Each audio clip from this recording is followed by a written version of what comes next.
Audio Jungle.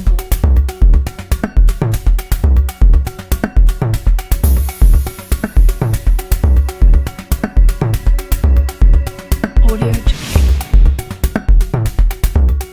Audio Jungle. Audio Jungle.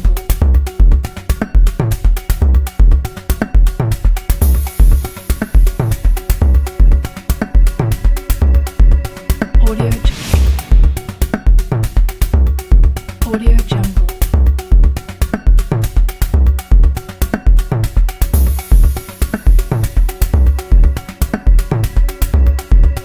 Audio Audio 10h45 mardi bande konanga tozali wana au rendez-vous pour na kobeta masolo na kati ya mboka. Qu'est-ce se passe-t-il en République démocratique du Congo? Avec qui? Pourquoi? Comment cela se passe? Nde masolo to kobeta na émission devant les Congolais avec des éminents analystes autres tozali na ba plateau leo na opesa ba mbote moko te. La République va très mal. Voilà pourquoi on appelle ça mbote moko te. On appelle ça mbote en général. Babylone on appelle 6 millions mbote, peu population appelle 6 millions mbote. Toujours les kambala moko na matière. Je viens d'Engaliema et Selembao. Libulu moko elie Selembao, bana Selembao balobi lelo nzela ezalité. Comme gouvernement provincial lingo yo kabisote, tozo kanganzela. Qu'est-ce se passe-t-il? Bakanginzela presque 2 heures. La police arrive, tant que la police est commis, boyebi police n'a pas dès qu'à commis à bêta gaz. Aka autour la population, pourquoi vous avez fait ça? C'était vraiment touchant. Voilà pourquoi on a fait ça maloba liboso et pas rem. De quoi rem n'a pas si binom bote. Toko ta na matière. Léon a boy bo pesa bambote na ba président ba parti politique. Parlons République aujourd'hui. De quoi rem lukuki là lorsque bana ya Selemba ba jeune lokola yo. Babimi na balabana pour la koloba ete gestion à ville province de Kinshasa zali bongo mabe et que yo zali koya a pour na ko défendre ville de Kinshasa pour défendre Gentini Ngobile ça la ronde. Je défends la population, je défends la valeur de la population, mais na kodala vraiment très impoli ceux qui na lobby mbote na ba kongomani basi ba pesi yo mbote toke na matière sinon mbote na ba kongomani bisika bizwami bango ceux qui c'est le mot lelo ba koloba que kokanganzela. Moi déjà, étant un leader d'opinion, c'est d'abord pour décourager ce genre d'actes. Et là, on a s'attendait qu'il n'y ait pas dès l'entrée du jeu, on a vu que Sabango, bon, il y a qui est côté pour Kanganzela, il y a Boulamatadi, pour que les quartiers, que ce soit la condition. Mais ceux qui ont un problème, Nabino, vous avez la plaidoirie, vous avez la marche où ils ont reconnu un droit constitutionnel. Pour que nous recoutons na autorité, habilité, compétente. Nul ne peut se faire justice parce qu'un zélé quand il va nous yokangi. Mais tout le bela c'est le mao. Nous ne Isaac Mutombo. Mais c'est le mao yo yebiango. Avant gouvernement ozo le bela lelo. Est-ce que bazar qui na prince il y a 24 ou écoute béton lelo. Mais mboka oyo tozwa yango na chantier. Mboka oyo tozwa yango enclavé. Mais tu rebondis yango kaka mobile na des antennes de konangai. Le changement c'est un processus. Ce qui le gouvernement plutôt gestion ya ville ya Kinshasa. Ndeko Isaac na tcho mosapi na ngai ya rokata na tche carrière politique na nganje. Tangela nga gouverneur nini oyo yebi atonga 1 km ya nzela. Na mambo ya gouvernement provincial s'il vous plaît. Ndenge botongi 1 km ya nzela ndenge bongo bopesi moi béton 1 km zela de Kouarem ndenge bopesi bongo moi béton na bana ya Selemba elobi ete rave wana elia nango ba mapango na bango bokoyoka bango te soki babimi basali lisumu non ndeko na ngai soki babimi basali lisumu soki ba violer loi kobimeza reconnu et pas moto nyonso mais bokobima lolenge nini wana ezali eloko yo mopanzi sango na biso ba communicateur faut sensibiliser population ana et snel lelo yebisa ngai lelo soki snel et agir mabe bakozwa moto ya snel basimbisi ya courant non tozali na droit tozali na procédure o tokoki ko réclamer ya biso lelo tokoki ko tchaka ko critiquer te parce que mboka na uti olobango awa ezwa maki na enclave tango lobela gouvernement provincial ndeko Isaac yoza investigateur ndeko Kimuta atika combien na caisse ya l'état na gouvernement provincial atika combien Mobile libungu tulu na banyongo. Très bien, merci beaucoup. To le kina onangambo ya décidé bande ko ba réclamer ba jeune lokola bino ba lobi ete to lobi to lembi. Boukoumès to yebaka ete ba député à Selemba to yebaka bango te. Que doivent-ils faire au juste? La population pleure. To ke inde ko croyance. Merci Ndeko Isaac. Yaliboso, il faut qu'on retenir que la population a cette légitimité en lui. Parce qu'il faut qu'on reconnaisse le Gomoko. Même si tu votes à Kabatu, tu pèses à portion de pouvoir, ou les ndambu ya pouvoir, tu pèses à bango. Et puis, ndambu to bombaka. Il y a une possibilité de se manifester lorsque il y a un mécontentement. Donc, on a condamné la population à Selemba Outé. Certes, mais il faut aussi savoir, est-ce que na autorité compétente, est-ce que l'autorité compétente a autorisé Bango? Parce que nous le savons très bien comment les Kanaks. Combien de marches en bonne et due forme autorisent? Il y a toujours des répressions. Peut-être Batouana va recourir à fête traditionnelle pour se faire attendre. Le loto qui est malembe, le loto qui est na Selembao. Et puis que Koulou ne mati, toi Koulou ne mati na Selembao. Tout ça parce qu'il n'y a pas la lumière. L'éclairage public, il y a 24 ans, ils ont raté. Oh, on a la charge du gouverneur de la ville. Le long maïe du marathon na Selembao, vous le connaissez très bien. Que maïe zo du matin na Selembao, maman ba la moukaka 2 heures, 3 heures pour chercher de l'eau. Et puis à la fin de compte, bazo violer bango. Mais aujourd'hui, ceux qui sont au pouvoir, ils ont été langoté. Les lots, il faut qu'on note que na Selemba ou na courant est tellement passé. Les gens vivent comme à brousse. Vous voulez que ces gens là-bas en obéta maboko non même si le temps maboko maboko. Non, moi j'encourage ces gens là.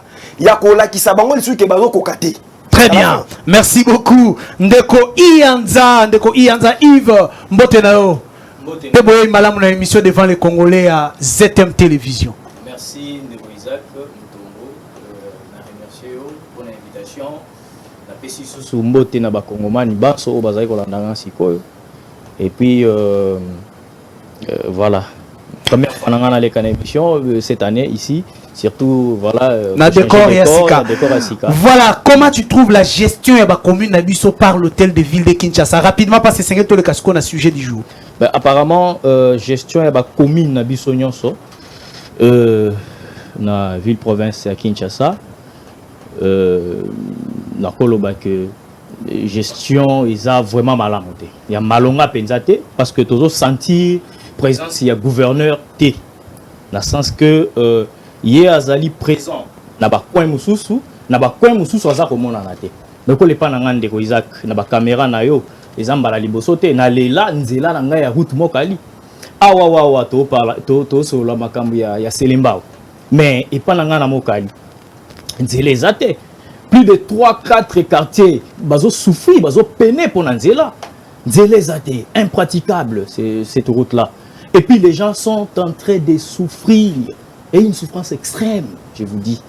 Alors, gouverneur de la ville, il est pour Nako Bongisa, il est à Gombe, il est à limité, donc il est pour Naye Kinshasa, il est à Gombe, il est à limité, Kinshasa, il est à Malukute, Kinshasa, il est à Kimbanse, qui était Pananga, Kinshasa, il est à Badarate, donc il est Kinshasa, Gombe, na limité. Très bien, merci beaucoup, Ndeko Yves Ianza. Ba message est déjà kokota, le numéro est là. Bandeko nangai, Bobenga, Bokoma, ba message, je vais tout lire. Namon déjà ba message, nega bandeko kota sur WhatsApp. Ndeko racheté, Nangamona, l'ingimi otala gouvernement, parlement provincial, l'assemblée provinciale. Est-ce que l'assemblée provinciale de Kinshasa avec Godem Poi, Bazako sala bongo mosala na bango parce que maloba oyo la population, bango de single ba commissaire na gouverneur de la ville. Toké. Assemblée provinciale, ça existe. Oh. Et bon Godem Poi dirige Gani Ndeko nangai. Azaganan. Président assemblée provinciale ou bien Azalaka ministre de la communication et assemblée provinciale. Non, vous êtes un journaliste d'investigation. Ingouvernabilité totale. L'assemblée provinciale. À quel niveau? Godé pour une bagarre n'a été. Ce qui a président de l'assemblée provinciale, ou bien en sigle dynamique Ngobila, ou bien Azali porte-parole ou bien ministre de la communication, il y a assemblée provinciale. Et ministre il y a communication, il y a assemblée provinciale. Moi je vois que Gouvernement provincial, tu allais dire. Gouvernement provincial. Moi je vois que 2 points. Ingouvernabilité totale. Na sepeli mingi na plateau toza dans Ndekonanga Arem qui sort des universités la plus grande. Parmi les universités, il y a RDC. En sigle l'INIKIN. Mais j'aimerais lui donner le message à Kendeko Yebisa Batunaye. Tokei rapidement. Destruction à Zando Nanora Banda. Conception. Il est local conception. Il fait là 4 étapes. Conception. Exécution. Étude de défaisabilité et exécution. Rien. Donc on a outil à l'université à Kinshasa, à Kendeko Yebisa Batunaye, ce qui destruction à Zando. Il a dit Babiloko Wana. Vision il est là 3 ans. C'est-à-dire mission Ngobila ayaki na mission moko batindie peut-être na Kingakati ayako détruire mokonzi mboka na 2023 wazwa bilan na été. Yabi balé. Na komi na Selembao. Omonika na area Selembao. Na rigole wana, maye tiki rigole ka niveau e bimi na balabala. Maye da bimi na balabala na goudron. Maye. Mais le gouvernement est censé avoir les informations. Il y a pas bourgmestre. Ingouvernabilité totale. Qui n'est pas péto? On lui a remis 13 millions de francs Congo, 13 millions de dollars. Échité par là. 13 millions. Tala maboulou ndengezali. Taxe provinciale, taxe yabawewa. Alobi ya yebi yangote. Ministre provincial nengokoso o azo séquestrer bato. Alobi elongwe taxe ya stationnement comme taxe ya nini ya il y a stationnement et comme il y a barré. Donc confusion totale, même qu'on prédéfinit. Taxi wana définition en et bani dans le thé. Mai Tokyo. Oh. Nasuki ça papa. Rapidement. Nini obimisa. Bon butoni ni ndekolangai rapidement. Nasuki ça. Non, attention, il faut pas otier la bisonani hein. Ça il a besoin de publicité. Arem, au titre de l'université, il y a Kinshasa, université monnaie. Ngobila pekisi mayo. Oyo ezali maya nini? Entre mayo oyo na oyo. Oyo ezako spolier Kinshasa ezami. Arem va me répondre. Entre oyo. Entre sachet la bouteille. Na oyo. Ezako spolier Kinshasa ezami. Merci beaucoup. Merci de vous racheter. Permettez de nasuki. Merci. Oyo bi na respecte la minute na yo. Rapidement parce qu'il y a besoin de 3 secondes. Ndeko nanga lobi mokali. Ndeko nanga lobi mokali. Alobi Kimbaseki. Est-ce que moto ya Kimbaseki a combien la maille à 500 francs? Tant il y a petit mayo à prévoir ni rien. C'est-à-dire Azali na union c'est va bien le ventre d'abord, le gestionnaire d'abord. Merci beaucoup. Le message entre déjà en désordre. Je vais vous lire dans quelques minutes. Ndeko Arem, vous aurez le temps de rebondir mais moquer. Peut-être quand est-ce qu'on a sujet na biso. Le Premier ministre dit son bilan, le bilan de son gouvernement est largement positif. Le bilan du gouvernement Samaloukonde est largement positif. Mais ce qui bilan est largement positif et c'est que tout le monde a dit misala na yango ndeko Arem Lukwikila. Vous avez suivi le Premier ministre qui dit le bilan est positif. Comment est-ce que vous avez jugé Malobawana? Allons-y. Le bilan est partiellement positif. Partiellement. Je dis partiellement positif, mais je ne dois pas bypasser sans pourtant recycler Ziomi, Rikiki, Oyo na meki moko yo kanakati ya plateau Oyo. Balobi que dans peu de temps, ressortissant, il y a université de Kinshasa. Je pense que co-débatteur n'a peut-être à outil na unikin où ils allaient colline inspirée. Je crois que la colline inspirée a inspiré Arem Lukwiki, a inspiré certains d'entre nous ici. Pourquoi? Parce que quand il y a un que Zandu il fait dans la planifier, Zandu il fait dans la nano. Mais nous n'avons pas une image. Nous n'avons pas une image à Zandu de Moussa et Salam. Il y a un moteur qui est dans le plateau à Zofongolaka Monoko. Et là, il y a été. Mais moi, mon assistant Jonathan Boumba a les images, bien évidemment. Coca moi, autorisation à marcher, ndeko awa les lumières. Mais, n'a pas qui changement ça processus. A que nous remettons l'isoler la lumière dans Tchamout. Parce que sur l'éclairage public, a mettre l'isoler la lumière dans Tchamout. A mettre la lumière risolo ya lumière na nzela ya nani oh ya aéroport ya Njele. Vous évitez que lumière ekoti Utopie.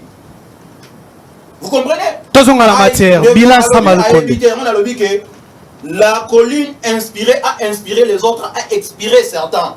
Pourquoi il mon repas éviter parce que tant de choses au baquet ndeko Godem Boy Azam ministre porte-parole il y a gouvernement par rapport à Monsala na elo lenga za assemblée provinciale est-ce que gouvernement n'a porte-parole dans assemblée provinciale ezali lapsis tozonga sikoyo gouvernement Sama Lukonde entre dans le sujet les grands esprits ba discuter sur ba idée et non pas les individus na koti sikoyo na mambo oyo etali bilan on a le baki est partiellement positif. Il vous reste une minute. Pourquoi? Parce que ndeko Isaki yo yebi ke ngai na benga rabatote aba warrior. Mokolo moko te na leka na itandomike na lobi ke moto songo la warrior. Non, ce sont des ministres bazana ba. C'est l'union sacrée qui nous a donné qualificatif ya warrior. L'union sacrée bon, l'union sacrée qui est l'union sacrée, il faut définir aussi.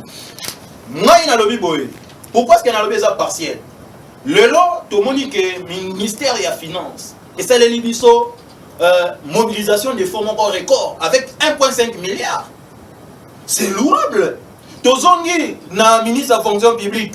Tout le monde dit que augmentation et salaire il y a 30%. C'est louable. Toye na matière il y a communication. Oyebi ke ndeko na yo Patrick Mouyaya. Au moins comment est-ce qu'il a innové à tcheba professionnel dans le monde de la communication. C'est louable. A ko innover va changer le logo à RTNC. Memeli biso innovation memeli biso ministère numérique. Le lot presque gestion d'entreprise publique nyoso et comme numérisé. C'est louable. Mais partiellement pourquoi dans le but parce que jusqu'à présent il y a des incompétents tels que Acelo, mais c'est Acelo ministre de l'Intérieur jusqu'à aujourd'hui il y a des bavures policières. Ndekonanga le but makamba kulu nezomata. Mais il faut faire ça coup de chapeau en quelque sorte parce que je m'appelle à reconnaître que Koulou n'est commune de Kozoma. Parce que tant que manque d'autorité à ville na Koulou. Il y a bana ko chaque jour qui va bomaki mutukoto mais depuis que Ngobila Zala qui n'a pouvoir azana pouvoir combien de morts par jour. Mais tu veux remarquer que bavure policière rezongi. C'est l'incompétence également parce que ministre et intérieur a filtrer la police oh ezali na ngambo na été très bien merci à Rem Lukikila ministre sport neko na ngai ti lelo tozomona ke lina foot ezo beta matin merci à Rem est-ce que wana to koki ko lebela bilan moko eza largement positif merci à Rem bibi basili pété parce que bato pe bazo ya très bien merci à Rem Lukikila je rappelle qu'Azali Bongo communicateur il y a ACP il y a Chantini Ngobila tous allez continuer tous allez Bongo tokena ngambo ya SID avec Ndeko Situmbaku croyance bilan ya Ndeko Sama Lukonde on vous dit ezali positif ndenge moko alobi yango ndeko na biso ya union sacrée alobi ezali partiellement positif toke merci ebi ke belé ba ko koloba bosolo te poso alobi bosolo ba ko bengana na parti le père Kazonga lisusu 100 parti yangwana il faut ameka toujours komanyola na ndenge pesa biso bosolo ya yo je vais d'abord commencer ya koloba Ndeko Sama dans l'Assemblée nationale a présenté qui projet ezaki na 11 piliers subdivisé en 4 secteurs où ezalaki secteur ya sécurité, éducation, sociale et plus justice. Tomeka ko analyser 4 secteurs wana. Toya liboso na sécurité.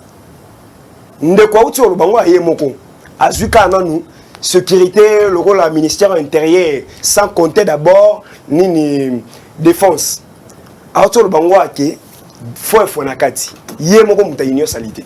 Nakati. Parlons de l'éducation. Là kolobaku touté. Chaque fois il y a des détournements, des désordres et autres. Donc il n'y a même pas à parler là-dessus. Na social. Congolais sont obligés à social, la minute congolais aussi les Kamabi.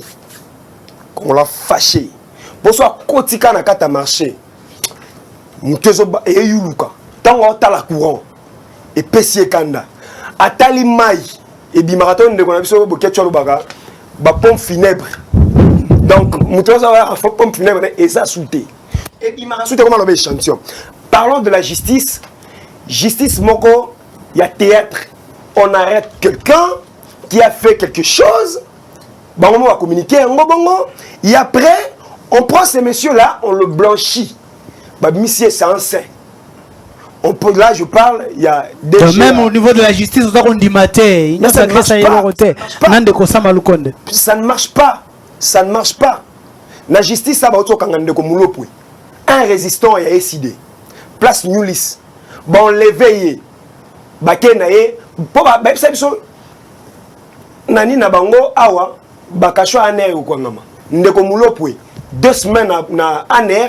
Après ko cher ko luka. To ko mona na aner batindie prison. Ndeko mulopwe jusqu'à présent dans la prison. La justice.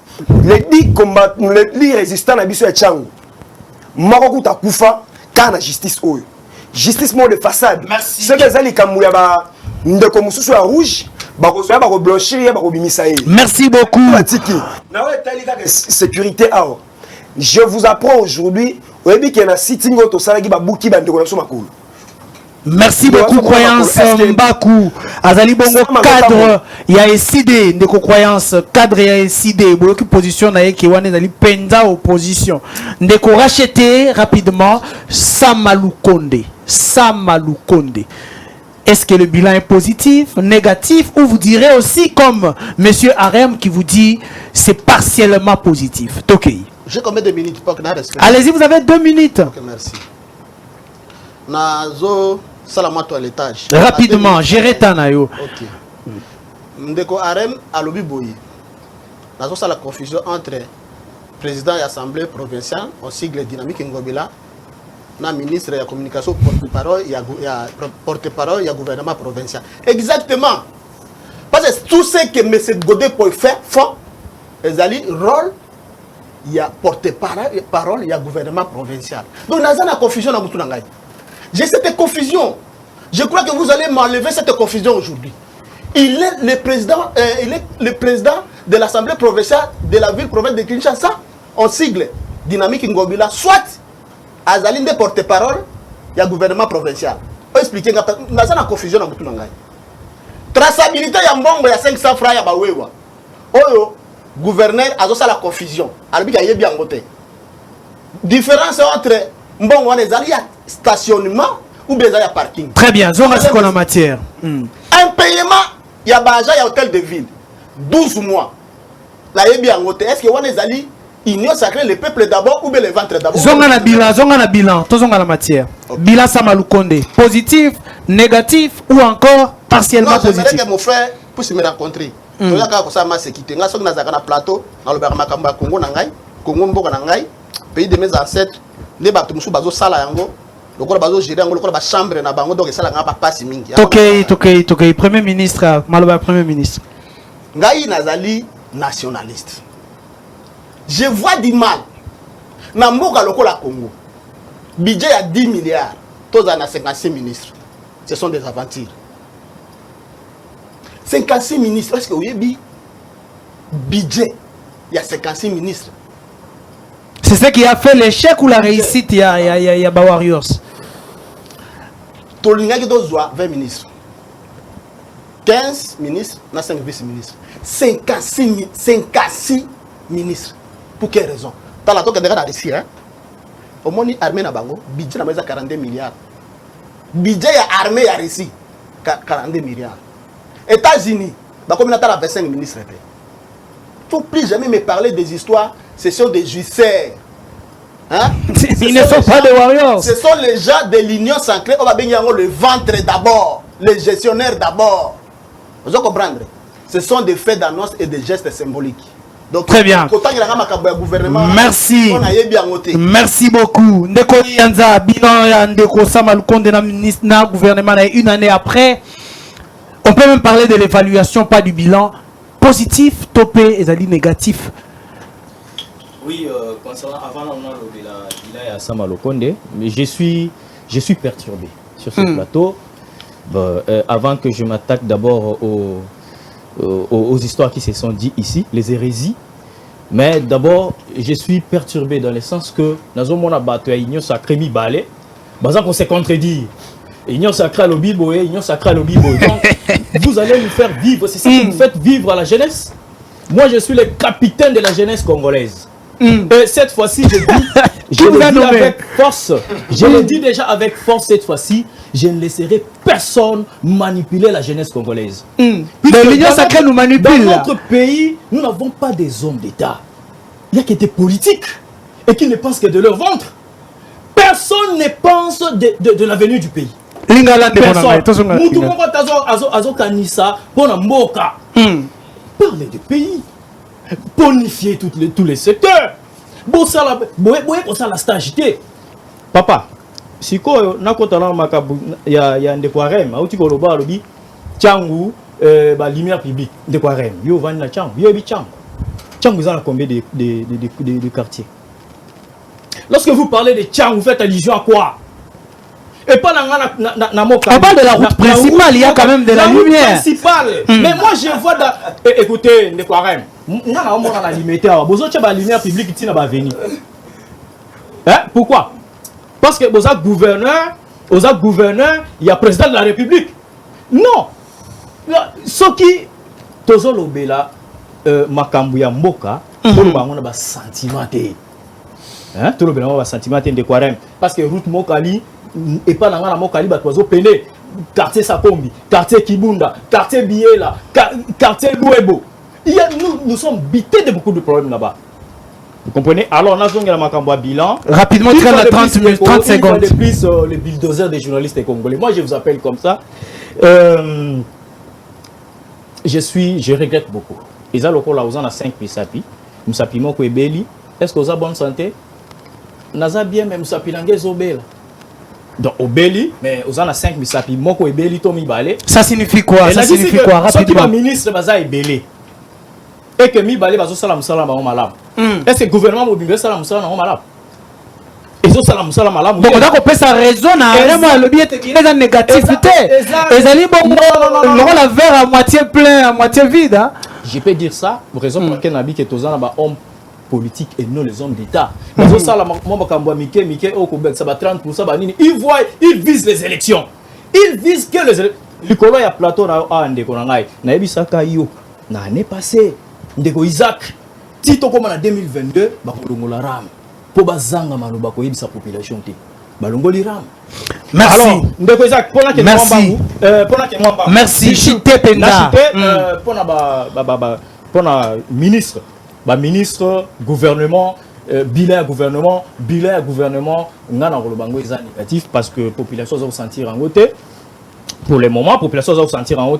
Vous avez un ministre, par exemple, qui vous dit taux de chômage à jeunesse est à 19%. Donc, et ça prouve en évidence que le ministre, on a même pas en termes de pourcentage, c'est qu'elle représente la jeunesse. Même pas. Merci. Qui vient dans le gouvernement. Merci Yves. Et vous attendez à quoi? Merci Yves. La population nous écrit quand même. Je vais lire quelques messages. Bonjour grand journaliste. Bonjour journaliste, ça me fera du bien. Demande à la personne qui soutient Gentini Ngobila Kabila en 2021 à Kuta pays Oyondenge Nini. Tant bino bozolo baete kimbuta Kabila kuta kamboka ondenge nini pour diriger yango. A tuni nangana poser yo question en 2001. Deuxième message, oh là là, ouais, apesinga kaka mbote. Ndeko mususu akomi awa. Bonjour Ndeko Isaac, content de votre émission. Demande au moins à ces messieurs de Gentini Ngobila qu'il ne se moque pas des Kinois. Ba Kinois bango moko bazoloba. Balobi ko seka bango te. Demande à ces messieurs, le terme n'est pas bon, de monsieur Ngobila, qu'ils nous disent c'est quoi la vision de Ngobila pour la ville-province de Kinshasa. Le ridicule ne tue pas, qu'il ne se moque pas des Kinois. Voilà. Je crois, Nadako Pesabine, Nadako Pesabine, on répondre rapidement tous les kilomètres parce qu'apparemment, le message est attaqué de Karayo. On a passé une minute seulement. Merci Ndeko Isaac. Cacho Aner. Il faut Non, n'a pas sur temps voilà pour un message. Pour un dictionnaire. Bon, tu vois qui est moi l'omba. N'a pas sur minute voilà pour exceptionnellement pour un message. T'es pas là-bas message. Pour un message déjà qui m'a. Il y a des manipulés, il y a aussi des personnes qui agissent. Donc vous dites la population est manipulée. Tant au Kabila qui en 2001, à Koutaki ni pote tout le balelo. Mais ndeko, mais yo monta Kabila to neni. Mais Kabila Koutaki centimètre. Kabila, à Koutaki centimètre. Kabila Koutaki on entra en marche. Kabila Koutaki finance. Kabila Koutaki dollar ya na 1800. Yo zo bengo zo tuna lelo lingo lobela biso makambo ya Kabila. Yo yebi Fortuna Ngimbi akenda wapi? Po telemela Kabila. Rosi Mukendi atelemela Kabila te. Yo le lo fandi autour na ngai ke na 2020 na 2001 au web sanga sokini na 2001 n'est-ce pas que Kabila ta moyen a coûté 27 bateaux atika mo combien voilà les hérésies bateaux ya on a eu ça na bateau mosusu ko baza manipuler. Vous comprenez mon la mon qui a manipulé et après ça bani continue dans message. Merci beaucoup. Wana ozali attaquer population. Ngala linga attaquer population te. Wana on attaquer population. Nazo attaquer moto ya Kabila. Oh ya lingi aya kokotisa bulu yeke. Merci beaucoup. Merci beaucoup. Voilà. Bande konanga tozali bongo ko continuer na émission na biso. Je crois un autre sujet qui se réveille encore et ça là que lokola eba et koya ki mwa moke et comme isko ko tombwa malisusu. Na tango population za na posa ya ba loi. Et ça li ko favoriser bonne vie na société congolaise. Lelo boki loi ya congolité et la muki lisusu. Et qui amène ça? C'est l'honorable Tingi Pululu. Est-ce que Tokokende na yango tiwapi? Qui est derrière cette loi? La grande question. Je crois que c'est ça qui maloba. Nandeko croyance na kozongela yo na tour ya table o na zali ko bandana ndeko croyance. OK. Merci. Naro senga o pesanga moi quelques minutes na aider. Ba seconde kaka. Moi quelques secondes na aider ndeko. Ndeko, la population ne peut pas être manipulée. La population a vivre vrai.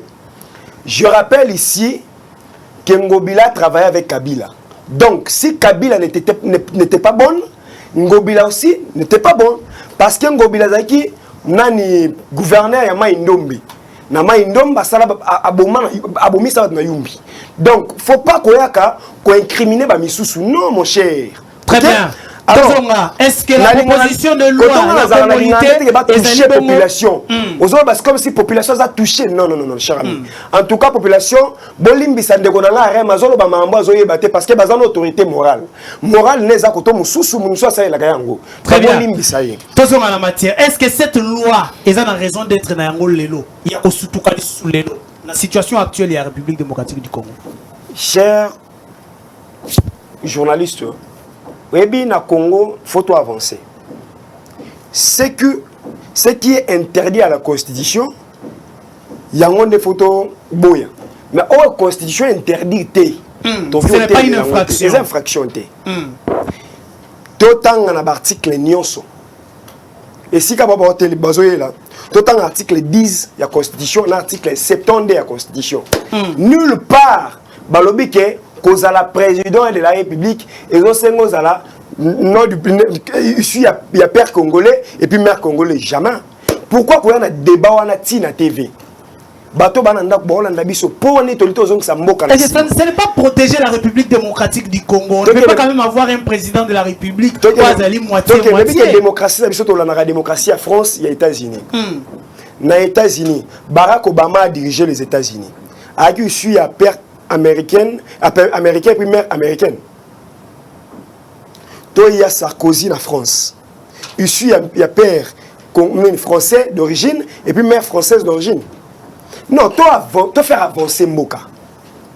Ce que mon au noté en 2023, tika ba misuba lekana.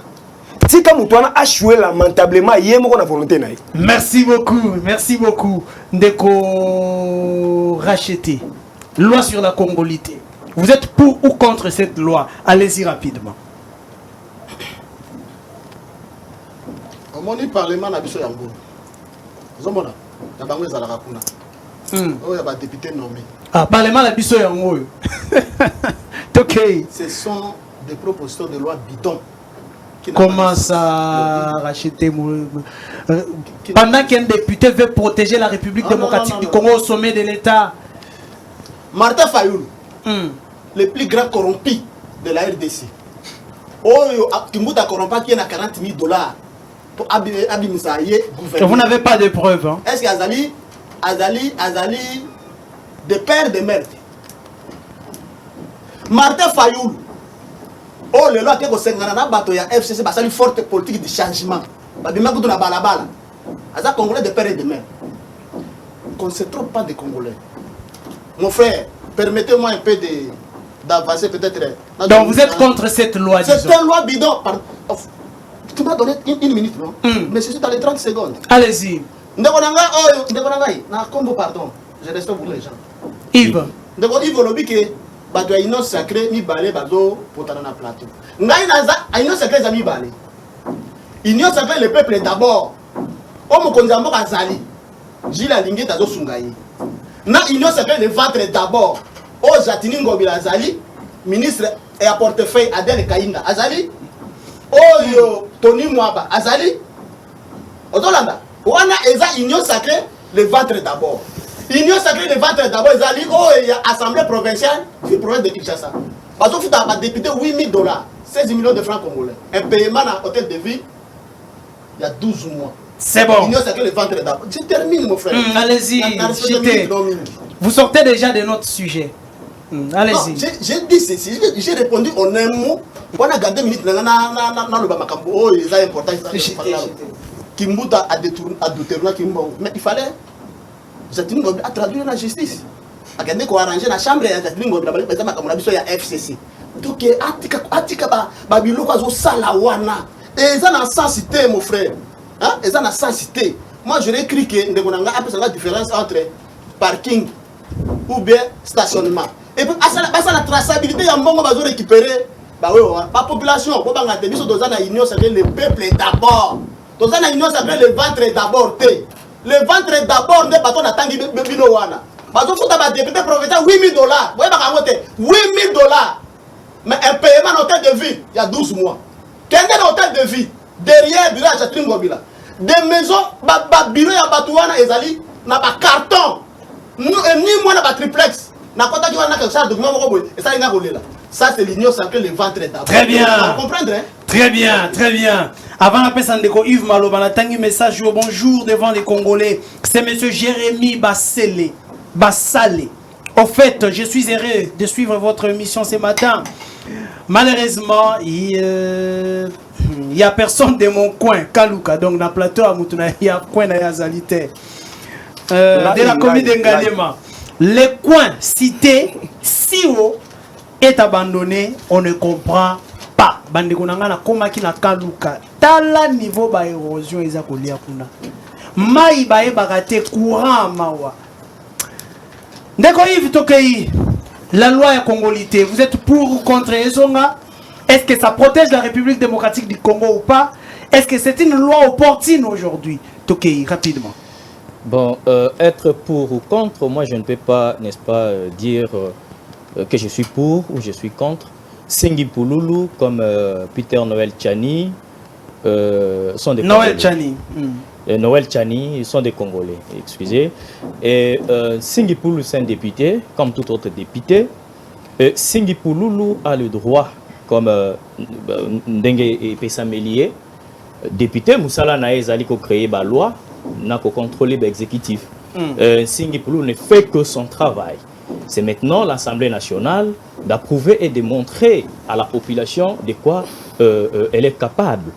Et s'il faut encore pousser encore mon idée, un peu plus loin, Singi Pouloulou, loi wana ekoki kozala mwa moke discriminatoire. Pourquoi? Parce que moto nyonso bana o bazobotama 50-50 bakana kite pe babotama bongo. Et ba juriste bazali ndeko nanga Rem azali juriste qui connaît et qui maîtrise d'ailleurs la loi.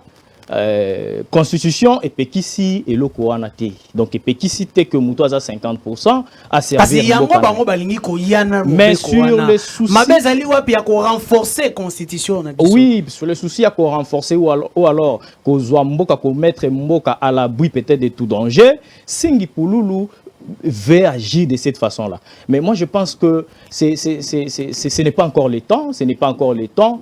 Mboka ezana na chantier. Mboka eza vraiment na chantier, eza lokola o bazoya kosala stage na kati ya mboka te. Bato lokola ba Yves Bukulu oyo azolo ba ke to ya chon. Excusez-moi pour l'ozo et pesinga kana makasi. À maîtriser même pas. Non, est-ce que y a une organisation oyo ba chômage, ba chômeur ba kenda ko se déclarer. Ceux que ba congolais ba ba ko se déclarer te. On ne va pas condamner le ministre. Il a pris la déclaration et bandeko ba se déclarer comme chômeur. Vous le savez, vous êtes journaliste d'investigation, vous savez que chaque année par an, chaque année le pays, n'est-ce pas, lance sur le marché d'emploi plus de 20 millions de Congolais sur le marché d'emploi. Et Kabila a fait 18 ans au pouvoir, il n'a pas donné d'emploi aux Congolais. 18 ans. Et Tshisekedi est venu encore au pouvoir à Pessi Moussala Tenaba jeune. 20 millions de Congolais plus 18 ans, plus 3 ans de 4 ans. Merci. 4 ans de Tshisekedi. Ça combien? Merci. En termes de pourcentage, il faut calculer pourcentage. Ce pourcentage est malade. Donc ce sont des gens qui viennent faire du blague. Merci beaucoup, merci Yves Ianza. Merci Yves Ianza, c'est un indépendant. Nous rentrons à Rem Lukwikila. La loi. Il y a Noël Chani, porté par Tingi Pululu, l'honorable Tingi Pululu. Est-ce que c'est une loi opportune? Arem Lupiki, là, je pense que c'était en 2000, entre 15 ou 16, mémoire de ma ère, na présentant TFC Nangaï sur la problématique de la nationalité congolaise en droit positif congolais, des points G et en G. Là, j'ai parlé du congolisme. Mais dis-moi, nuance et écart en congolité. J'ai proposé qu'il y ait la grande naturalisation et la petite naturalisation.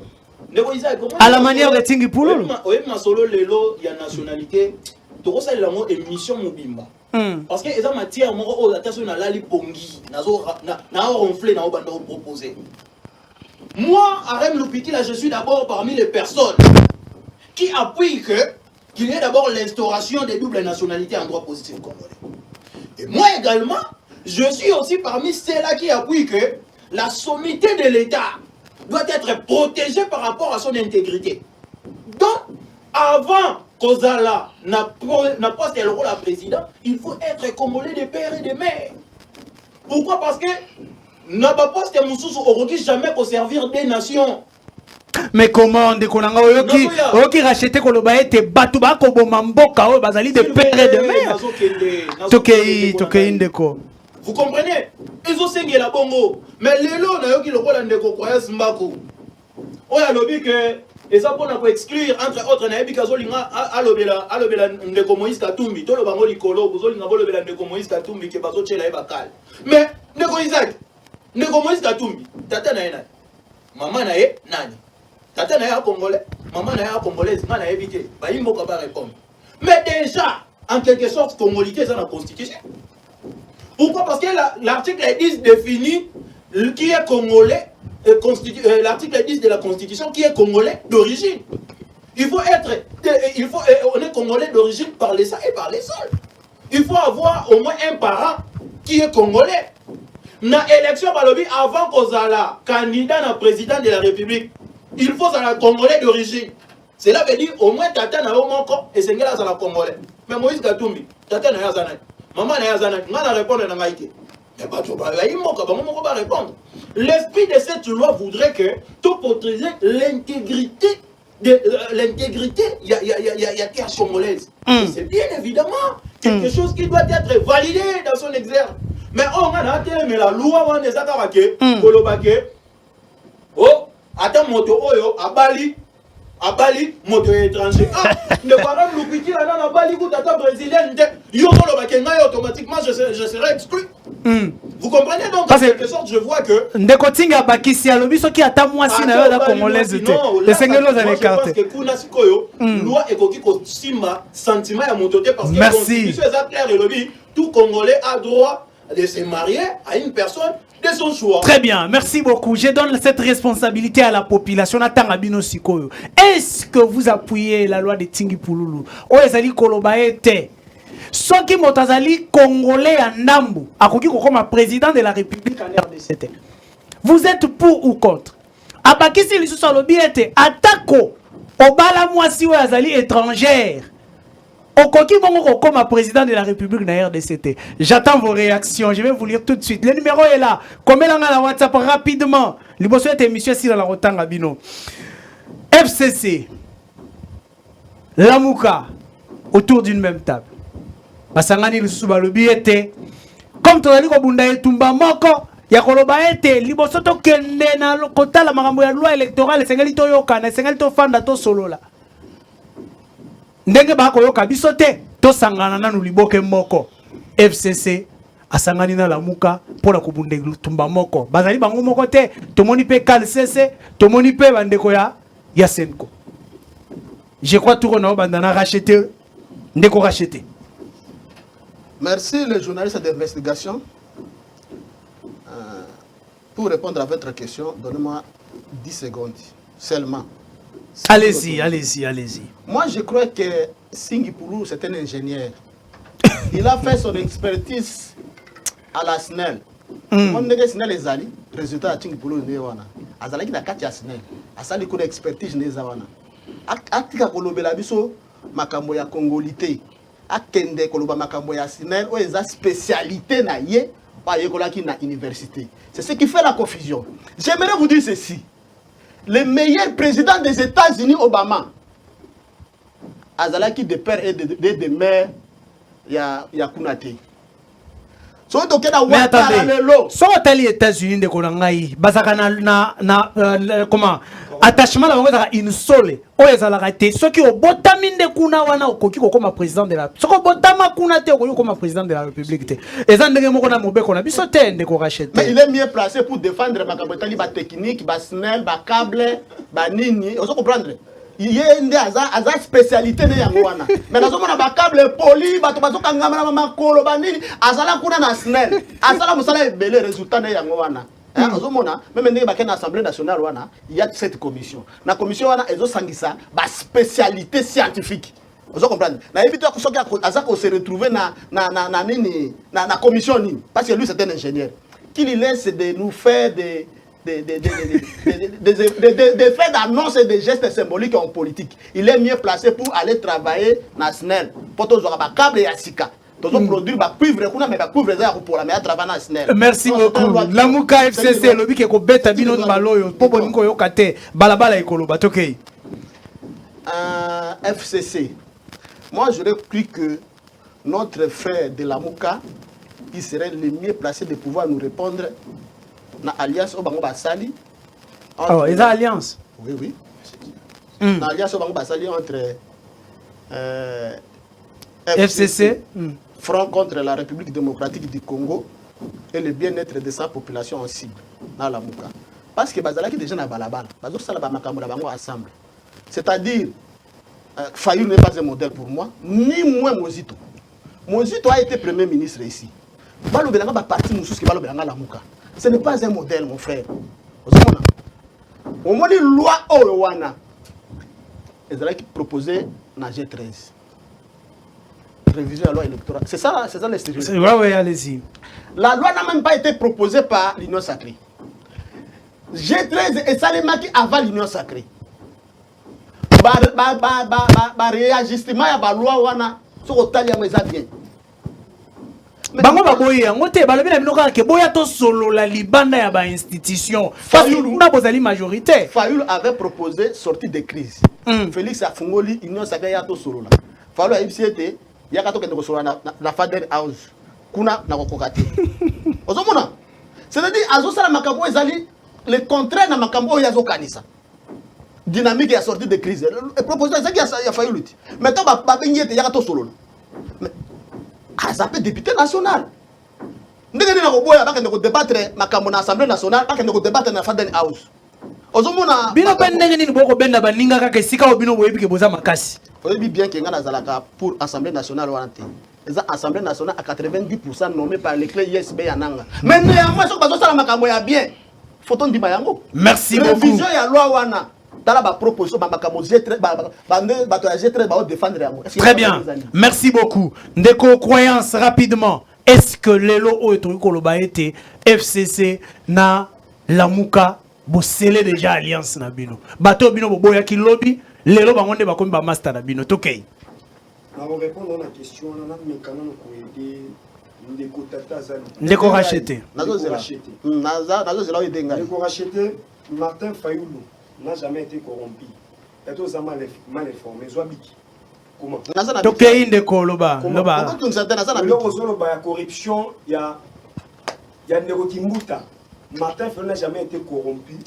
Martin Fayoulou, les Camerounais ont déjà traité. Après son éclairage, peut-être que vous avez dit que respectez les co-débatteurs. S'il vous plaît. Laissez-lui. Je suis habitué à plateau. Jeune Tingi, après cet éclairage, on a clairement Ndeko Nangai. Pourquoi on y a la carte qui est au Loba, n'importe quoi. Ingénieur. Nabi Roger Tingi, on a dit soit papier na comment. Roger Tingi. On a dit président et assemblée provinciale de Kinshasa. Après cet éclairage.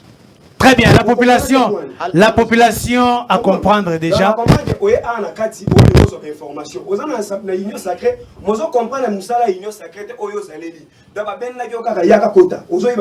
très bien, Tokei, Alliance FCC, Lamuka. Neko babeng siso banganga nzambe. Biso na tout osambela ngande tozabwe. Nani akoma na kati église akuti ndeko mususu banoyo kana nete na quartier na ba moko ebise ke no yo to kana no te longa na ba o kende. Nani si yesa. Banganga nzambe babengi. Bino babengi saka bino ka ba banganga nzambe ko fanda na FCC. Po biso na tout ozolitela eloko moko. Banganga nzambe babengi biso. To komi na kati esika. Tokuti bandeko ya FCC. Ce que tu sais, c'est bino boza bandoki bolongo. Non, non. Oye mso yo kobongo la mutema na yo. Oye okutana banganga nzambe. Ngana biso ke ndeko kende. Ngape na invité. Est-ce que la fête va bien? Est-ce que yebi banganga nzambe ba benga série à Saint-Sylvestre to makambo ya dialogue banganga nzambe ba bengi ba composante politique nyonso. Ndeko Martin Fayoulou aloba ete ngai esika Vital Kamerhe azali na ko siéger te. Aujourd'hui avec les FCC il ne peut pas faire la même chose parce qu'a combattu bango lobi. Donc tu ke malembe na biboyo. Tu es na kati église. Nga ba invité ngai. Pasteur abengi ngai. Na na kati église. Na beaucoup ta mutu wana na kati église. Na bisé que tellement kende. Question ça simple. To sambe la biso nyonso. Tu es dans l'église, bah ben ici biso évangélisation. Ne comment on monter ma to ben dans l'église na biso. Tu es to fan là-bas. Na coutume de kia quartier na bemen na ngai. Na c'est que tellement que ne pas ça ndo. So on répond à la question là pourquoi oya moi. Merci beaucoup. Merci beaucoup, je crois. Mais le ezaliti moko ben so pa na nzambe. To kutela ba na kati. Ya bon. Moi na tele misaya na bon ezate. Très bien. Libosola Zwandeko Ivo la je crois Ndeko Ivo rapidement. Est-ce qu'aujourd'hui on peut dire que ba politique ba sangana kaka nesika o ba intérêt o ya bango ezali Lamuka FCC lelo ba moni ete ba bundisi bango na union sacrée ba sangani ensemble. Tokei. Oui, bon il y a répondre dans ma question là. Il y a Bloc Patriotique, il y a Ndeko Fayoulou na FCC. Na ngai kaka na meka koyebisa lisusu population, surtout la jeunesse, qu'il faut ba keba na 2023 na manipulation une fois de plus il y a ba politiciens au baza botala kaka ba intérêt na bango na ya bana na bango. Ça nous ne pouvons plus n'est-ce pas admettre ça et accepter. Bloc Ndeko Isaac. La politique est un rapport à force. Et puis, dans la politique, nyonso est permis. Donc, nous, qui tout le monde a failli, abundisa ki mingi, ndeko Kabila, basa nini, basangana. Baso sangana sur base de quoi? Quels sont D'ailleurs, c'est ça la grande question. Kosangana oui, mais vous avez kosangana pona nini? Est-ce que zali kaka po ba intérêt na bino ezali lésé? Ndeko yango na ebisio que awa tozande na ba politique et non les hommes d'État. Les hommes d'État, au moins, vous comprenez la différence entre les hommes d'État et les politiciens. Les hommes d'État ne voient que l'intérêt du pays. Les politiciens ne voient que leurs propres intérêts et leur famille. C'est ça. Ndeko Fayulu soka lobia sangani na musique. Moi mouké na oki kondimata moi Ndeko Fayulu. Mais Muzito n'a jamais été exemple pour moi. Oh, Ndeko Muzito na tango na ye asali pendant asala qui premier ministre. Ndeko Muzito asali premier ministre. IGF Ndeko Muzito a étouffé IGF. A commis la signal décret mon propre. IGF a koki ko ya la contrôle té. Ce qui est à bengi IGF té na ba entreprise publique. Non. Et puis, plus grave encore, tu es député au siège à Kate, au Kenda Kozomi Mosole Amboka. Aux escroquer la population. Encore merci. Une fois de plus. Il a escroqué la population. Donc, bloc patriotique, ils ont la vie, il y a aussi et puis, bazo sangana juste quand on a des élections. Merci beaucoup, Yves. Déjà que Mupanzi wana et que Zalalango, maintenant Kabila, oh, Sali Mabé, belé. En tout cas, on a décevoir la population et puis la population sera déçue. Oh, Azaki na Sima, Martin Fayulu. Le président élu Martin Fayulu que j'ai salué en passant. Et voilà. Donc, comme sa population. Merci beaucoup, Yves. Arem Lukikila. Bandeko balobi de manière séparée, boyoki bangote, balobi peut-être ce que basangani liboke moko pour faire une force, boyoka bango. Malabalamboka yo. Nasepeli ndeko na mata malobi que bato mingi baike bazali ba homme d'état ti bali ba politique na so balobi lisusu président Eli Martin Fayulu superfétatoire ziki ekoti ndeko na ojo na loba mais ndeko Fayulu akenda na élection presque oyo viola constitution entre autres le lot makambia ya siège ya seuil plutôt seuil oui balobi que élection okoki okendamo comme étant un indépendant mais oye na loi électorale balobi te il faut atteindre seuil en quelque sorte bazotinda o question oye comme étant indépendant okoki ko atteindre seuil te en quelque sorte batinda okende wana ça élimine automatiquement les indépendants Mozito asala nini akende élection na même loi Mozito étant que député, faut-il les lois à député? Loi nini o ya proposaka pour na lipa ya congolais. Ndeko Mozito plutôt na lobela ndeko Mozito na lobela ndeko ya nani Fayulu. Fayulu étant député, combien de lois proposées pour nzala ya congolais? Aucune. Fayulu Mozito bloc patriotique lelo. Mokolo nini bango bayeba ko sangana, basa la dialogue pour na bayeba ke lipe ezo mata ba benga marche. Dialogue économique. Et là, comment côté ngai kutu dialogue wana mabenga ngo sans impact yebisa ngai est-ce que Mozito akoki obima lelo a telemisi population a celle civile morte Fayulu akoki o sa ville morte nenga bongo balingi nini balingi ba intérêt na bango moko pourquoi parce que ndeko Fayulu akomi piaka ndeko Mozito akomi piaka bon totala tolkene na dialogue ba pesa biso et bino bokomi na mbongo mais tozonga sikoyo merci ndeko na lingi na chité pardon chité ndeko na ngai chité na chité pona koloba boy ndeko kwanza za awa nazana pouvoir ya tuna e question te menanzela na ona koki otuna e atangela biso ndeti loi électorale o bango bazoboya atangela biso disposition oyo ezo déranger bango mais soki ngana koyebisa disposition oyo ezo déranger bango ezali entre autres cumul ya candidature oto yebi ndeko Fayulu na lobaka motango nyonso ndeko Fayulu ayaka na cumul ayebi ke na kobattre ndeko Tshisekedi te na présidence a postulé pe na ndenga députation et tant que ndeko Félix Arobeta a retiré le moins député pour garder siège. Merci beaucoup.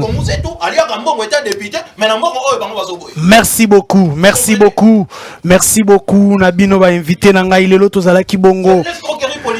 Tozala kibongo na croyance mbaku oyo azali cadre ya SID ndeko croyance mbaku cadre ya SID tozala kibongo na ndeko racheter mokonda oyo azali ya union sacrée à lobi il est de l'union sacrée pas du côté de le ventre d'abord du ventre d'abord d'abord voilà nous attendons kibongo na ndeko Ianza Angwa Yves Oyazali, un indépendant, Tozalaki Penandeko, Arem Lukwikila, un habitué d'ailleurs de cette émission. Merci beaucoup à vous tous qui nous avez suivis. Merci beaucoup à l'équipe technique d'Angaï. On me fait signe vraiment que nous sommes arrivés.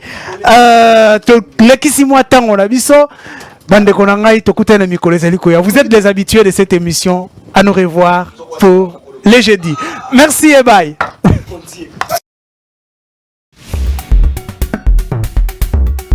Audio Jungle.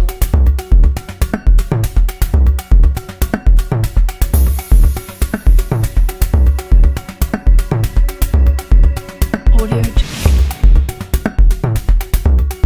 Audio Jungle.